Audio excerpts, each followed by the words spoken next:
Hi, everyone. Welcome to Summer Meals, serving kid-friendly, high-quality meals hosted by the Food Research and Action Center. I'm Steve Hayward, FRAC's Communications Manager. Before we begin, I'd like to cover a few brief housekeeping items.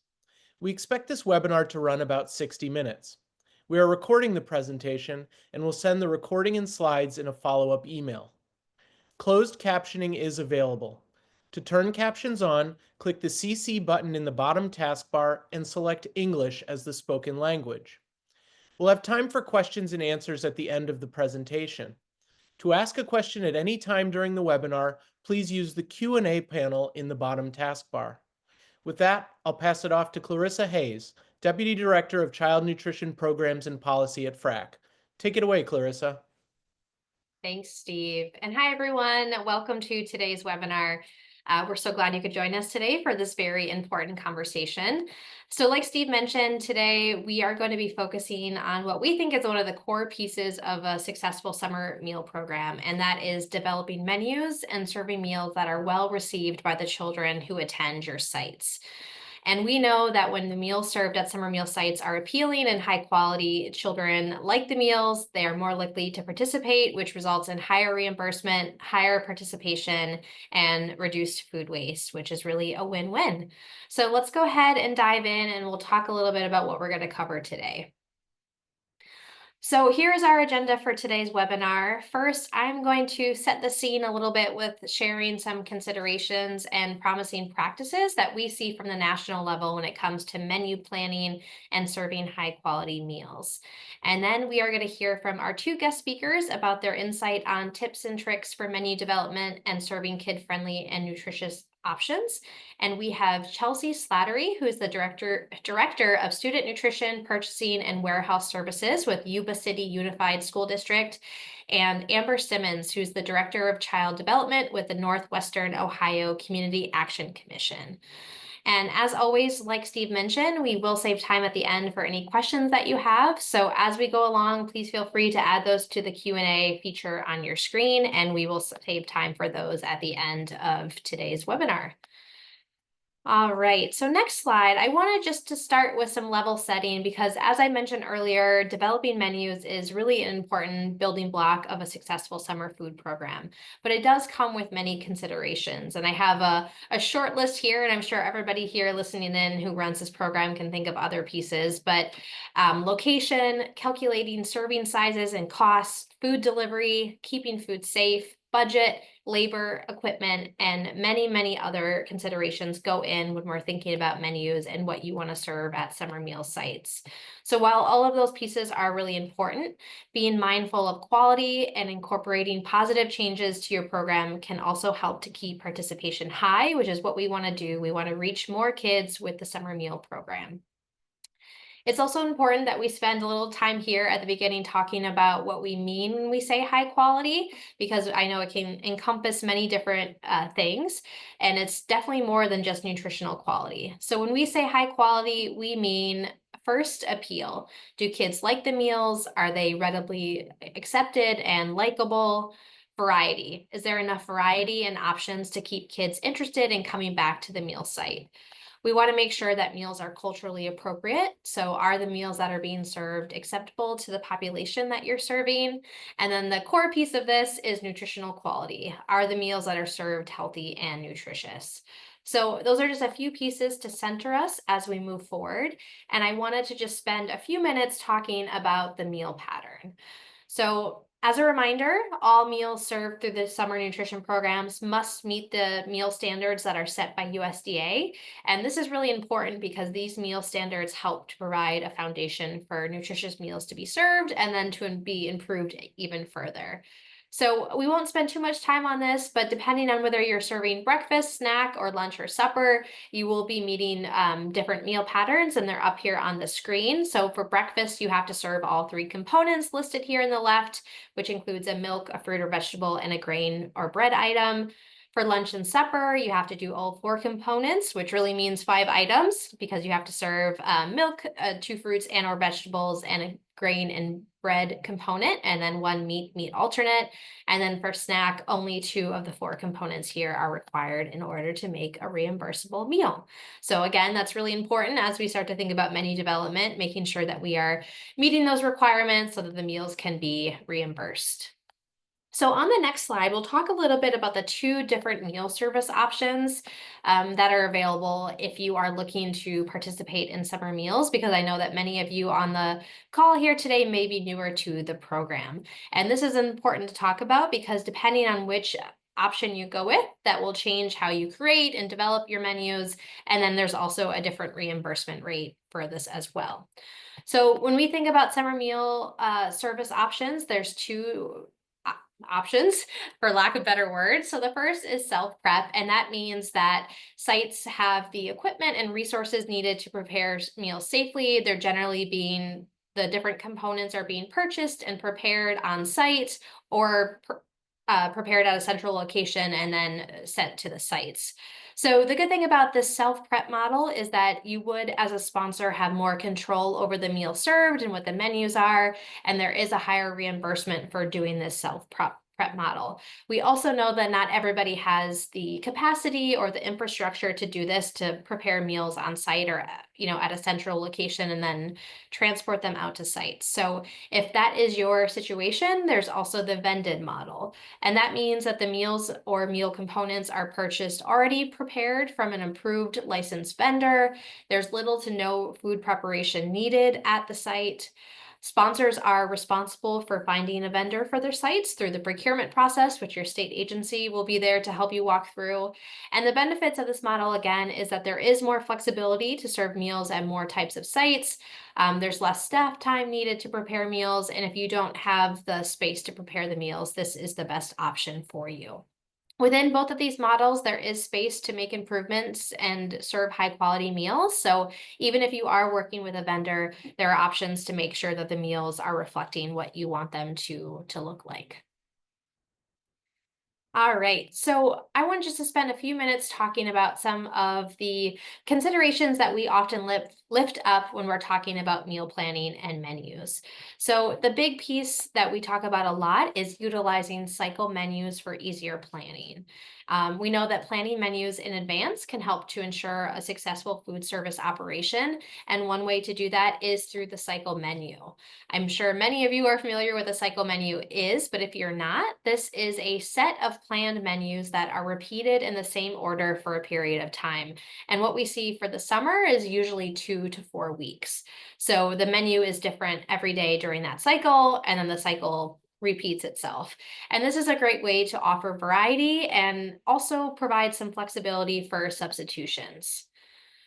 And what I mean by that is that if items aren't readily available, you can do some tweaks to your cycle menus. It allows you to celebrate special occasions, introduce new foods, and try new recipes. And then something that's really important for the summer months is to take advantage of seasonal foods, because we know that for many states, summer is the peak growing season. The other piece, obviously, is to consider preparation and storage while planning. Some sites may find that hot or cold menu items do better at certain sites, but what you are able to offer will depend on the site location.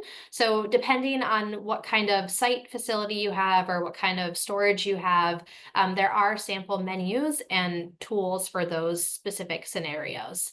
And that really leads me into the next point here is there's no need, as you're thinking about menu development, whether you are new to the program or just getting started, to do this on your own. You do not have to develop menus from scratch completely. There are many organizations that have sample menus that you can model your own after. And you can also, if you're working with a vendor, ask them to share different menus that they've used for other partners. So I would say if you are looking to find some sample menus, and we'll make sure that these are shared out after the webinar, is to connect with your state agency, connect with fellow sponsors in your state and even outside of your state. And then USDA actually has some great sample menus as well in their summer nutrition kit. And these are all great starting points that you can take these and tweak them to make them work for you. All right, so let's quickly talk a little bit about meal quality and appeal. So Again, within menu development, there are key opportunities to make tweaks that increase the quality and appeal of the meals that you serve. And on this slide are just some of the general best practices that we've seen from sponsors across the country. So the first seems pretty straightforward, but surveying participants on preferences and soliciting feedback on meals is a really key way to see what is working and what could slightly be tweaked in order to increase participation.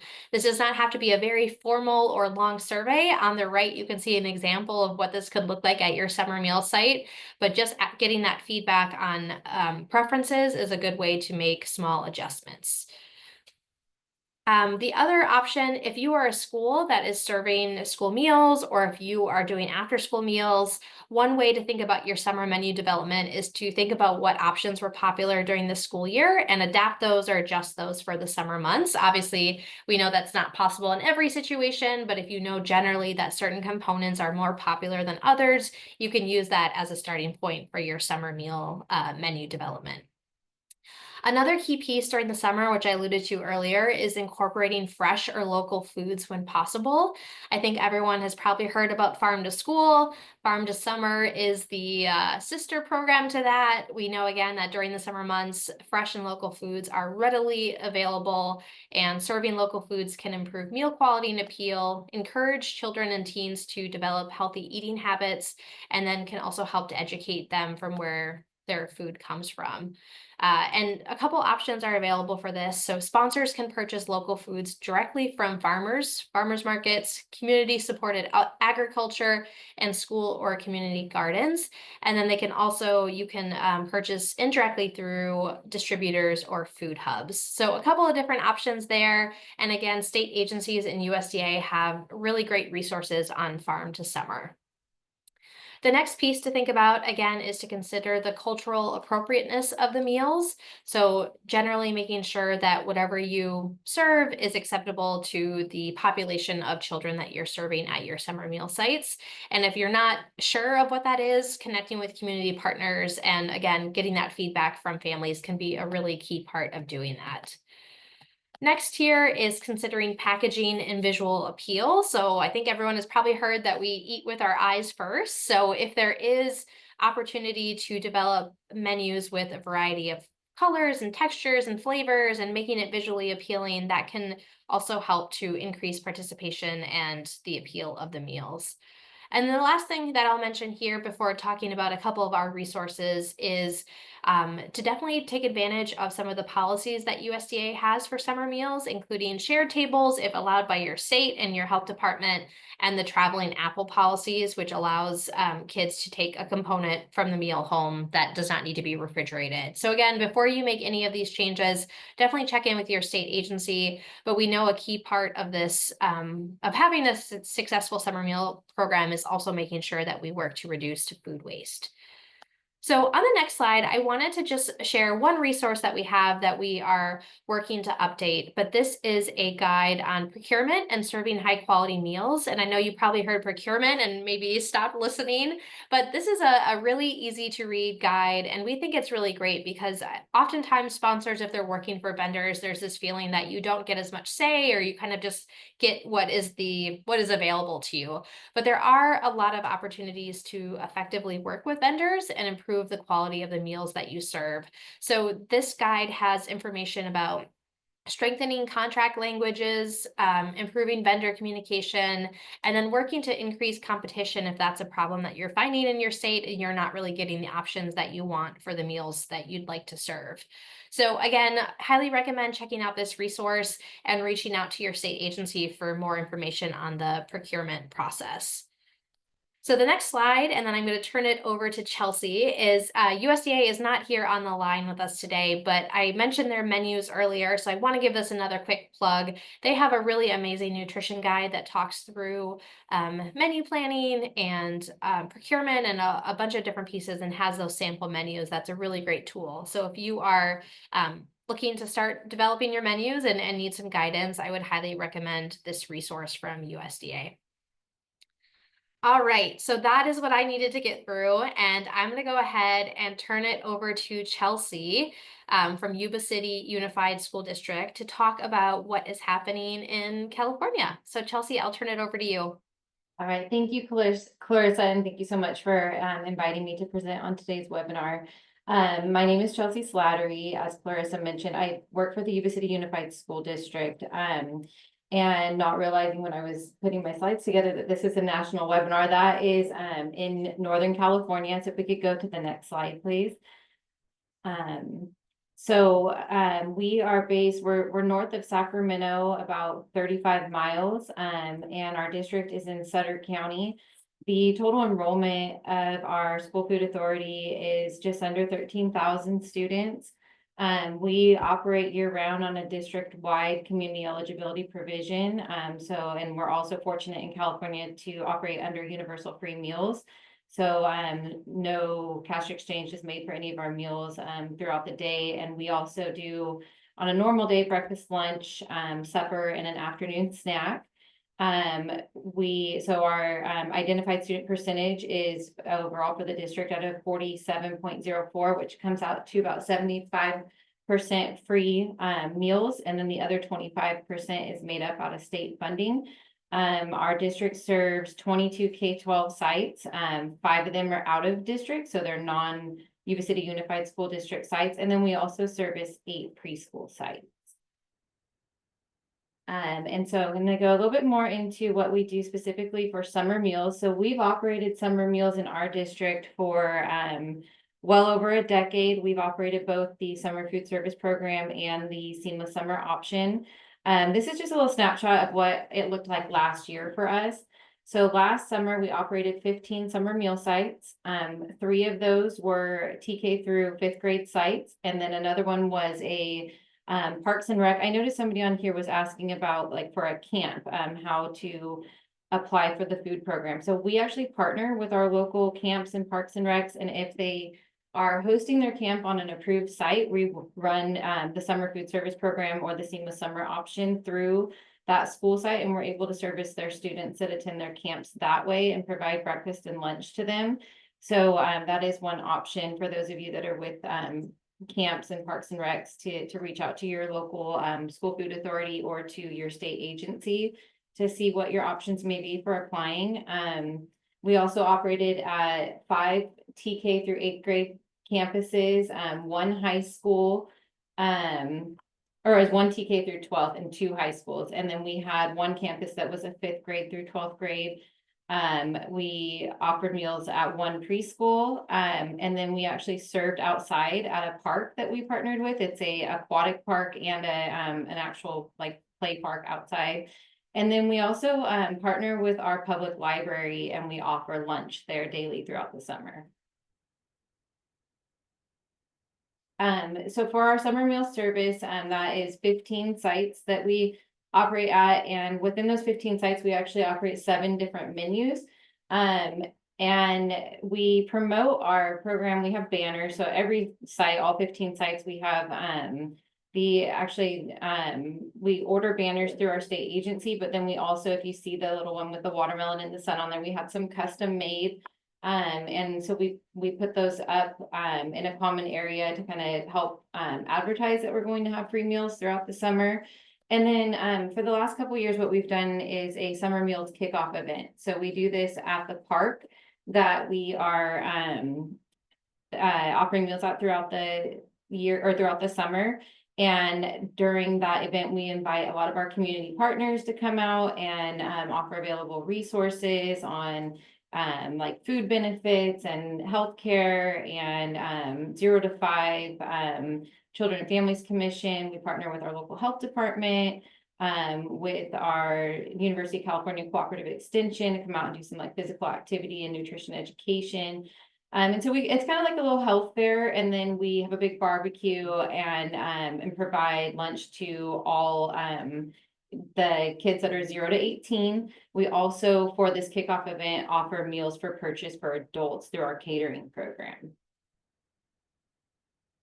So this is just a picture from last year's kickoff event. So we bring our barbecue out there. We actually just got a new barbecue this year for our department that we call the Aloha Grind. So that'll be, we're probably gonna have kind of like a luau themed kickoff event this year. It'll be at the park, and we'll invite all of our community partners to participate in that as well. So that's something I really recommend. I actually learned that from another district when I participated in one of these webinars in the past, and I thought it was a great idea. It really just brings attention to the fact that we have the summer meals program, and then they can come back every day, same day or same time each day to pick up a meal. And actually they have to eat it on site at the park.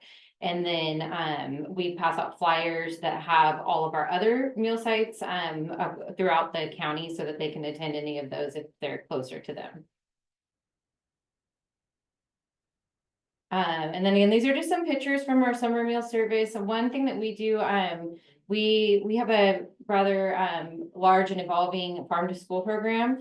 And so the picture that you'll see on the left of your screen is our little electric vehicle. We take that to the park each day for meal service, and we offer multiple different options. We actually follow a specific menu for the park that's a little bit easier to pre-package the self-prepared meals. All of our meals for all 15 sites are prepared on site or at a central kitchen and transported out to the site.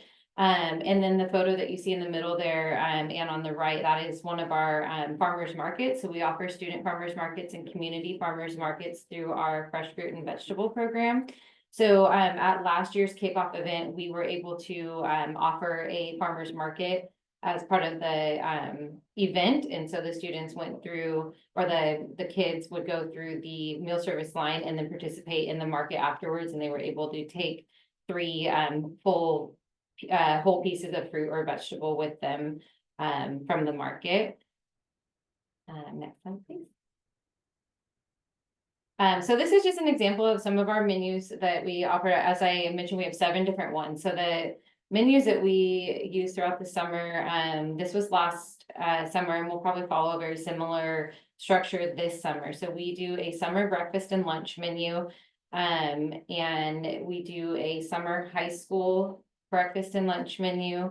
We also do, so the GAP, that stands for the Gauche Aquatic Park. So we have a specific menu for the park meal service.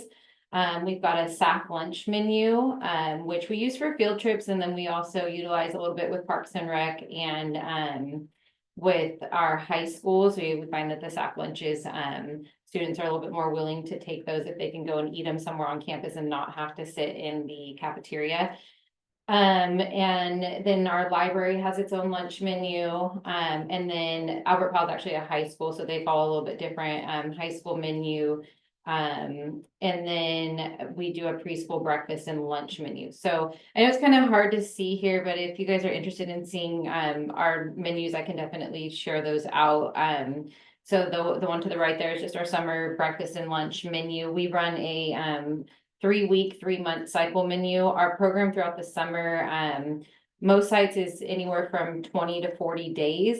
So we partner with our school district, and we run simultaneously with our extended school year and our summer school programs. So that's a 20-day program through the extended school year. And then we have about 4 sites that run for the full summer. So those are our park, our library. We keep one kind of centrally located site open to the public. And then, yeah, I think that's it for the ones that are open also. We can go to the next slide, please. So this is just some more examples of our menus. So on the left of your screen there, you'll see our high school menu. Again, it's a little bit hard to read there, but we do a breakfast and a lunch at our high school daily. And then to the right, that is our SAC lunch menu. So that's more of our kind of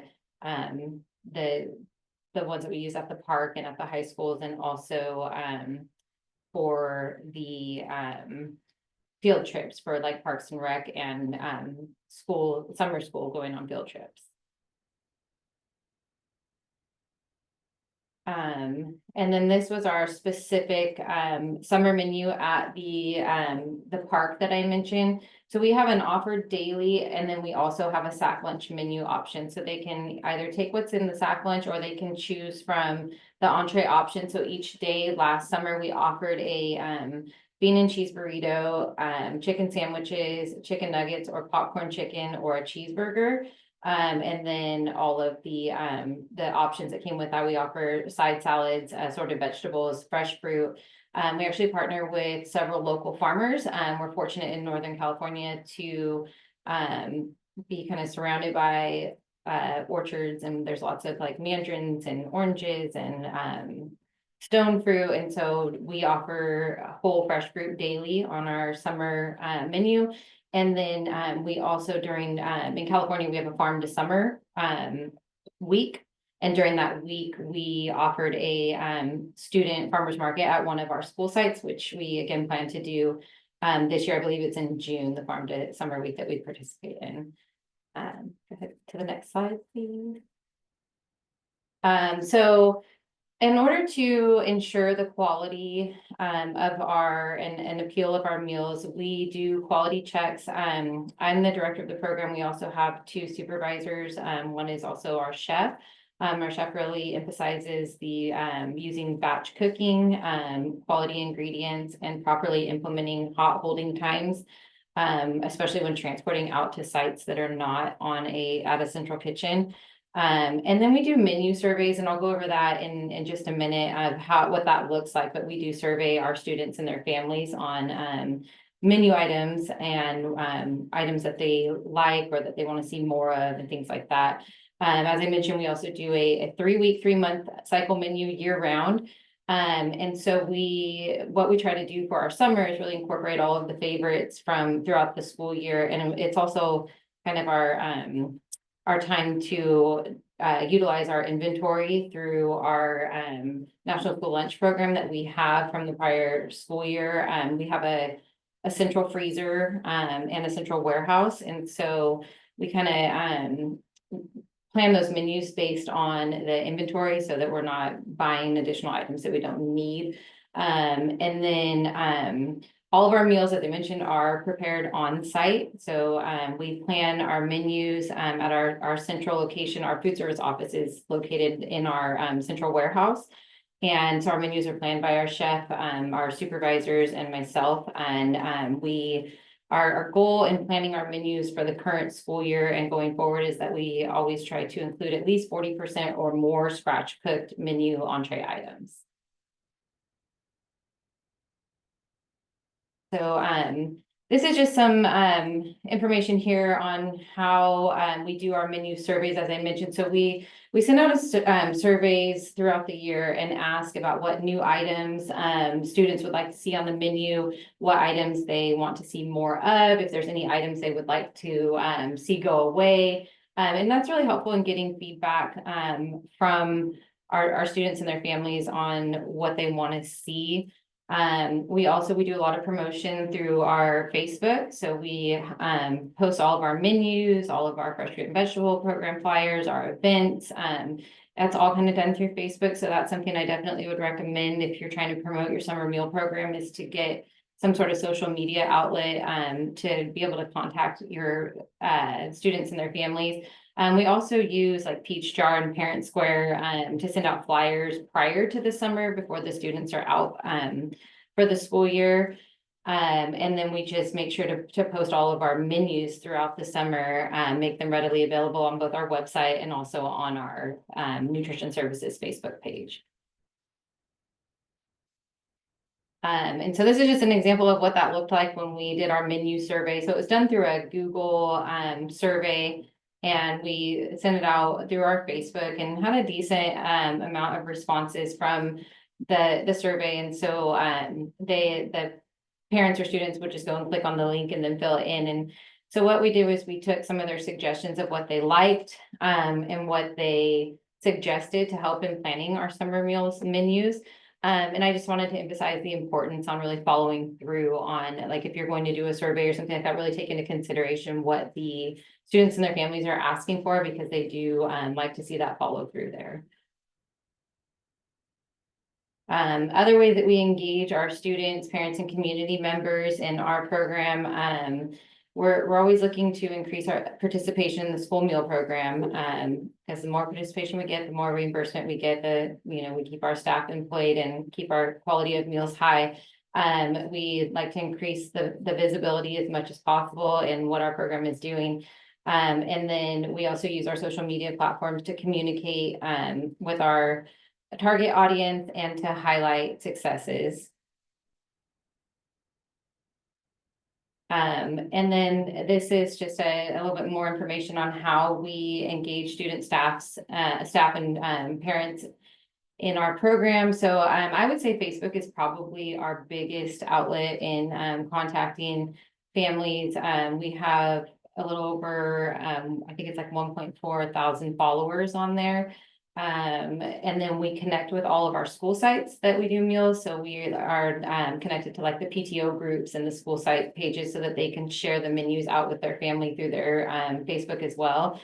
We internally do a monthly newsletter to help kind of keep our staff engaged and communicate things going on in the department.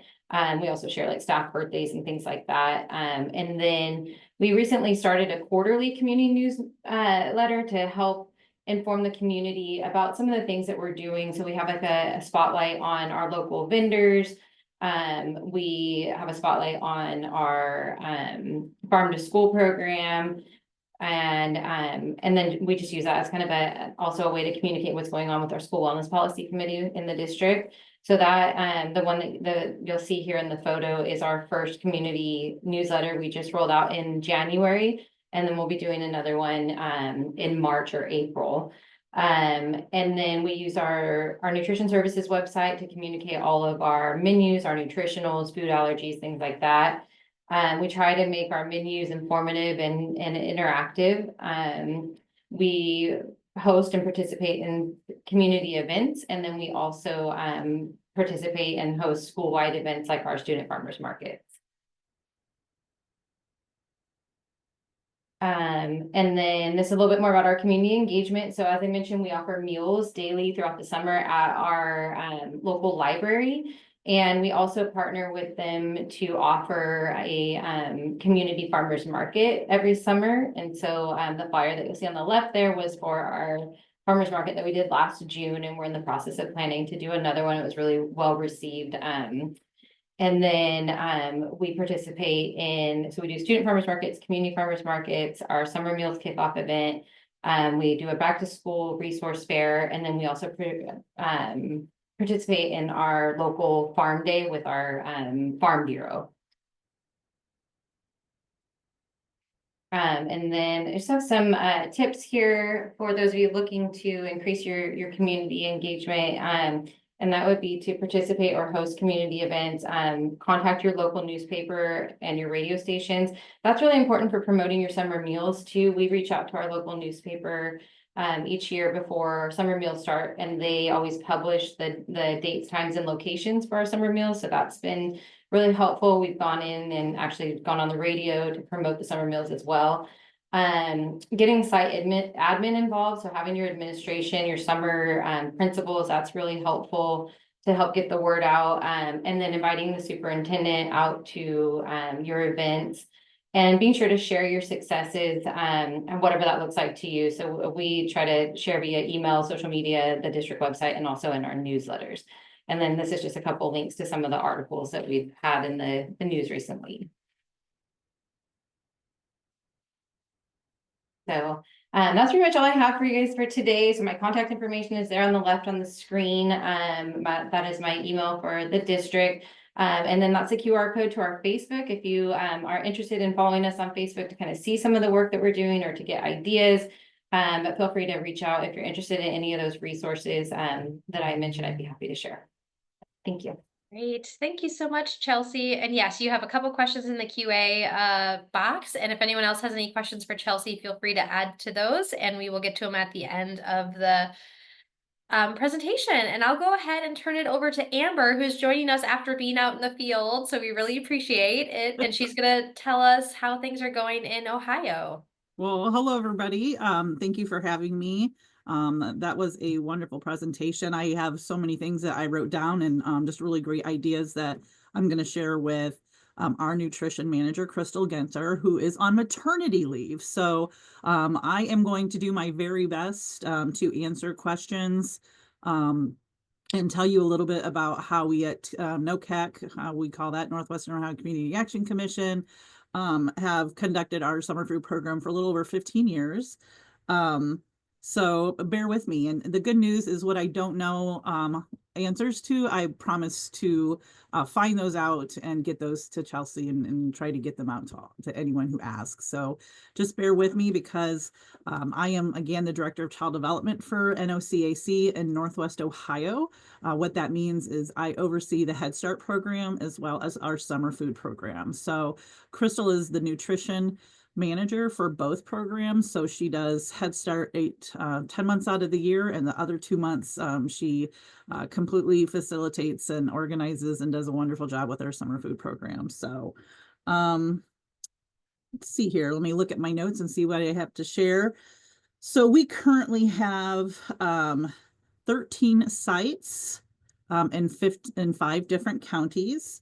We also, in one of those counties, do a couple school programs. So not like almost like summer schools or summer programs where we specifically work with those, but don't consider those necessarily sites open to the public. So 5 of those 13 sites are volunteer sites. So those are people from the community that volunteer their time and go and pick up food and are trained to temp the food and are actually the ones that distribute the food and do the activities with the children. And those are vital to our success because the summer food program is we always need more money. We always need more money to be able to provide the services throughout the summer. So anytime we get volunteers, it's always nice to have those volunteer sites. In 2024, we served 8,155 meals to 1,851 unduplicated individuals. And we had 2,355 volunteer hours. So we have a great response from our community. High school football teams, softball teams will come and sponsor a week or a day where they'll come up with activities to do with the children. So we really are pleased with what we were able to do in 24. Our numbers were higher in 24 and 23, and obviously we want them to be even higher in 25. Out of our 13 sites, 7 of those are in parks, 3 of those are churches, and 3 of those are libraries. So as far as developing menus, I called, luckily we have a lot of our Head Start staff, so our teachers and teachers assistants like to work through the summer. So a lot of those guys will kind of hop from one program to the other, which is really nice. So I was able to reach out to them and ask about the developing menu since I really can't talk to Crystal since she's on leave.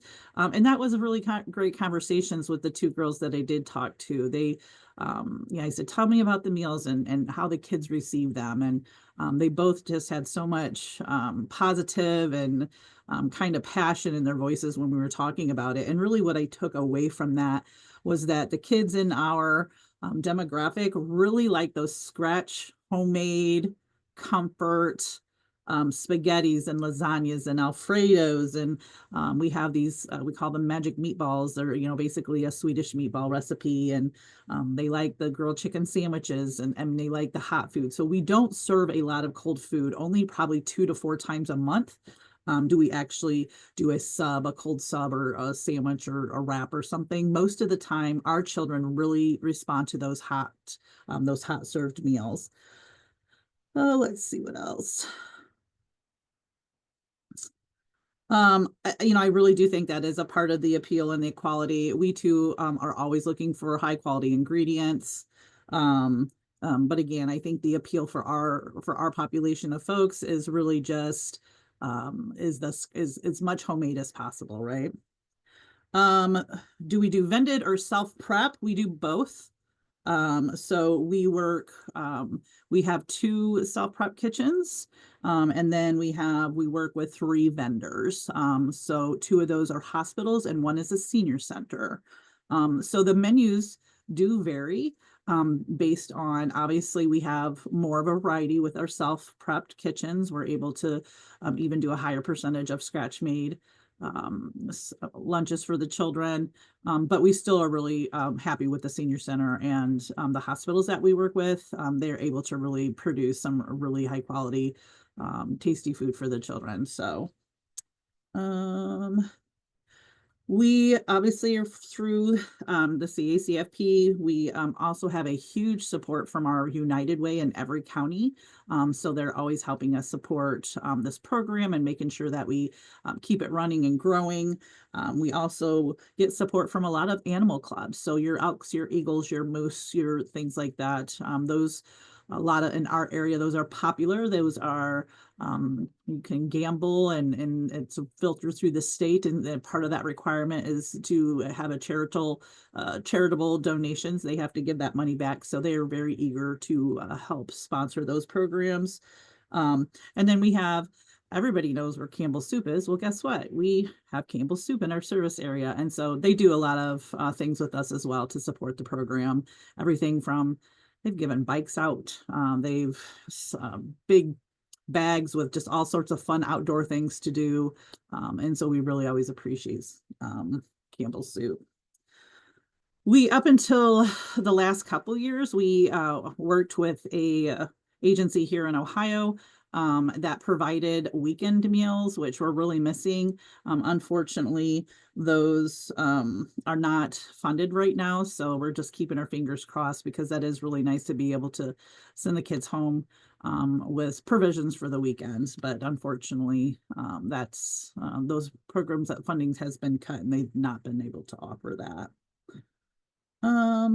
We do have, we used to have Vista workers, but again, the last 2 years, those have not been available to us. So that does become a little bit of a concern, is just being able to pay for high quality staff. That's where those finding volunteer sites can be it's a real sweet spot. It's just a win-win. You've got good people out in the community that want to do this kind of work, want to provide these services for these kiddos in the summer, and through getting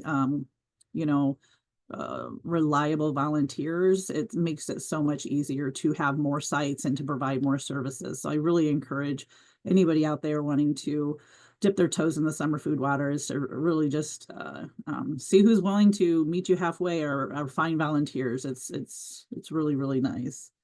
And I think I'm looking to see if I have any questions in the Q&A. Oh, I was talking about staff. I'm sorry. Let me go back to that. So as far as staff, like I said, we got really lucky, and a lot of our Head Start staff stayed on, which was beautiful, because we already know, because they love Head Start and what Head Start does, that they already have the temperament and the passion to work with lower income families. And so that's really nice that they stay on with us.